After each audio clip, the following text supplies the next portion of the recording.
Hello student, this is the question number 12 of exercise 15.1. The first 12 number question I am going to read. One of the acute angle of a right angle triangle is one third of the other. उसने कहा है कि students कि एक right angle triangle है, उसमें जो two angles और हैं उनमें one third of the other. ये राइट एंगल है तो 90 डिग्री का तो एंगल ये होगा ही होगा. और हम एक एंगल को सपोज कर लेते हैं एक्स, और दूसरा जो एक्यूट एंगल है ये दोनों एक्यूट एंगल होंगे क्योंकि ये राइट एंगल बताया. तो राइट एंगल में 90 डिग्री का एंगल हो गया. अब ये दोनों जो एंगल्स हैं इनकी एक्यूट एंगल हो गए. इनमें से एक की वैल्यू एक्स सपोज कर लेंगे तो दूसरा वन थर्ड हो जाएगा, इसका 1/3 हो जाएगा. आपको calculate the measure of each angle, आपको सब एंगल्स की, थ्री एंगल्स की वैल्यू फाइंड आउट करवा रहा. तो इसकी तो मालूम है ही है, आपको इसकी भी वैल्यू फाइंड करनी है और इसकी भी एक्यूट एंगल की वैल्यू फाइंड करनी है. तो let the first acute angle of right angle triangle is x suppose कर लिया, ये वाला एंगल, ठीक है ना. अब आपके पास other acute angle of the right angle triangle is one third of X, यानी कि ये इसका वन थर्ड हो गया ये एंगल. अब जैसे कि जानते हो sum of the interior angle of a triangle is 180. तो angle A plus angle B plus angle C is equal to, तो एंगल ए जो था 1/3 एक्स था, जैसे कि आपको फिगर में बताया गया है कि ये एंगल ए की वैल्यू 1/3 हमने सपोज कर ली. एंगल बी 90 है ही है और एंगल सी पर आपके पास एक्स है. इन सबों का वैल्यू को पुट करके हमने रख दिया. अब इनको ऐड करेंगे तो 90 को ट्रांसफ़र करके इधर ले जाएंगे तो माइनस का हो जाएगा स्टूडेंट, ये 90 है, ठीक है ना. अब इन दोनों को अब बचा ये दोनों, इन दोनों को ऐड करना है तो एलसीएम 3 आ गया. 3 से 3 वन टाइम कैंसिल होगा तो 1x होगा, तो 1x लिखेंगे नहीं, ओनली x लिखेंगे. अब इसका इसमें मल्टीप्लाई करेंगे क्योंकि डिनोमिनेटर नहीं है. जब डिनोमिनेटर नहीं है तो इसका हम मल्टीप्लाई करने पर कितना आएगा 3x. अब इन दोनों को ऐड करेंगे 4x हो जाएगा. इसका क्रॉस मल्टीप्लाई करके 90 से यहाँ ले आएंगे. अब 4 को डिवाइड में ले जाएंगे, 4 से इसमें डिवाइड लगाएंगे तो ये 4 2 टाइम्स से डिवाइड होगा, ये 2 से डिवाइड होगा तो 130 टाइम्स से डिवाइड हो जाएगा. तो अब आपके पास जो x की वैल्यू आएगी वो 135 डिग्री अपॉन 2 हो जाएगी. अब इसको होल नंबर जो मिक्स फ्रैक्शन में चेंज कर लेंगे तो 67 कंप्लीट 1/2 डिग्री हो गया. अब इसे 60 डिग्री तो था, इस वाले सेक्शन को हम मिनट में चेंज कर लेंगे 1/2 से मल्टीप्लाई करके को 60 से, क्योंकि इसे हमें मिनट में चेंज करना है. तो आपके पास इसका आंसर आएगा x की वैल्यू 67 डिग्री 30 मिनट्स.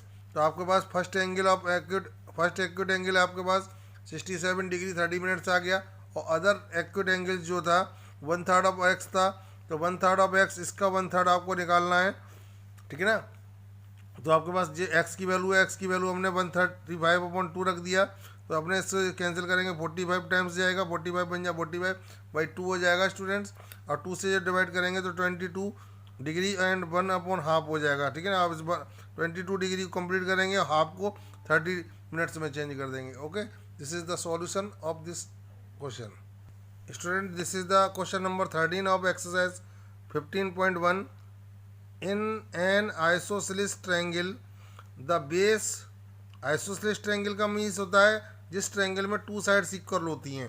तो जैसे ये साइड इसके इक्वल है, और बेस यानी कि N isosceles triangle the base angle is 40 degree more than the 2 times of its vertical angle. तो वर्टिकल एंगल हमने एक्स सपोज कर लिया.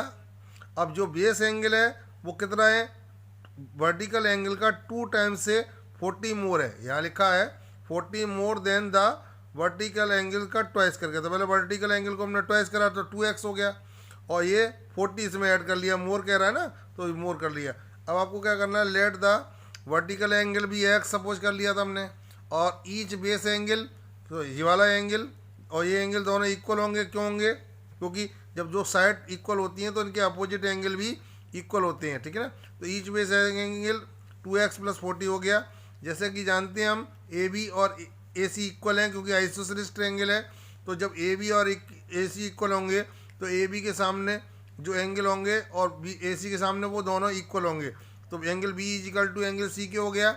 अब जैसे कि angle A + B + C, three angles का जो सम होता है वो 180 होगा. एंगल A की जगह हमने x की वैल्यू पुट कर दी बी की जगह हमने बी लिख दिया, सी की जगह भी हमने बी लिख दिया क्योंकि सी और बी इक्वल हैं, ठीक है ना। तो सी की जगह हमने बी नोट कर दिया। तो अब आपके पास एंगल बी की वैल्यू आपके पास क्या थी, जो बी की वैल्यू हमने ये फिगर में नोट करी है 2x+40 थी। तो इसकी भी दोनों बी की 2x+40 2x+40 हो जाएगा। अब x को ऐड करेंगे तो ये 2x एंड 1x 5x हो गया, 40 80 हो गया। अब 80 को ट्रांसफ़र करेंगे तो माइनस का हो जाएगा, रहेगा आपके पास रिमाइंडर में आपके पास 100 हो जाएगा।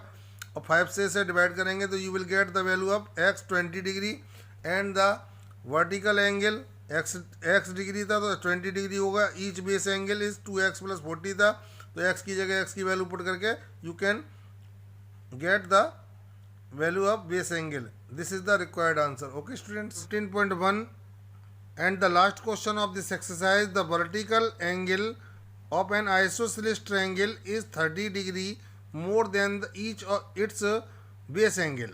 यानी कि एक आइसोसेलेस ट्रायंगल बनाना है सबसे पहले आपको। जैसे ये आइसोसेलेस ट्रायंगल जिसमें टू साइड्स इक्वल है, तो मैंने टू साइड्स इसमें equal A B and A C equal कर लिए हैं। तो ये वर्टिकल एंगल है और ये बेस एंगल है। तो बेस एंगल को मैंने सपोज कर लिया है x और वर्टिकल एंगल को 30 मोर कर दिया, तो x+30 हो गया। यानी ये जब ये दोनों साइड इक्वल होंगी तो इसके सामने ये एंगल और इसके सामने ये एंगल सी है, तो दोनों इक्वल होंगे। जब अपोजिट साइड्स यानी कि जिसके जो साइड्स इक्वल होती हैं उनके अपोजिट एंगल भी इक्वल होते हैं। जैसे ये साइड दोनों इक्वल है तो इसके अपोजिट ये है, इसके अपोजिट ये है। तो यहाँ एंगल भी मैंने इक्वल कर लिया और let each base angle suppose कर लिया था x, और वर्टिकल एंगल हमने सपोज कर लिया था x+30। तो आप जैसे कि मैंने इक्वल करें एंगल का सम जो होता है वो 180 होता है। तो x की वैल्यू मैंने ये लिख दिया, a की वैल्यू x+30 थी, तो b की जगह b और c की जगह भी मैंने b लिख दिया क्योंकि b एंड c इक्वल हैं, तो c की जगह b लिखा जा सकता है। अब b की वैल्यू हमने क्या सपोज करी थी बेस एंगल की x, तो ये वाला भी x, तो ये तीनों को ऐड करेंगे तो 3x, इसको ट्रांसफ़र करेंगे तो माइनस का ये 30 हो जाएगा। अब इसको हम क्या करेंगे 3 से डिवाइड लगा देंगे इधर ला के, तो 50 आ जाएगी x की वैल्यू। तो ईच बेस एंगल x था हमारे पास तो 50 डिग्री हो गया, और वर्टिकल एंगल था x+30, तो x की वैल्यू हमने पुट कर दी 50। इन दोनों को सम करेंगे तो 80 होगा। This is the required answer of this question. Okay students.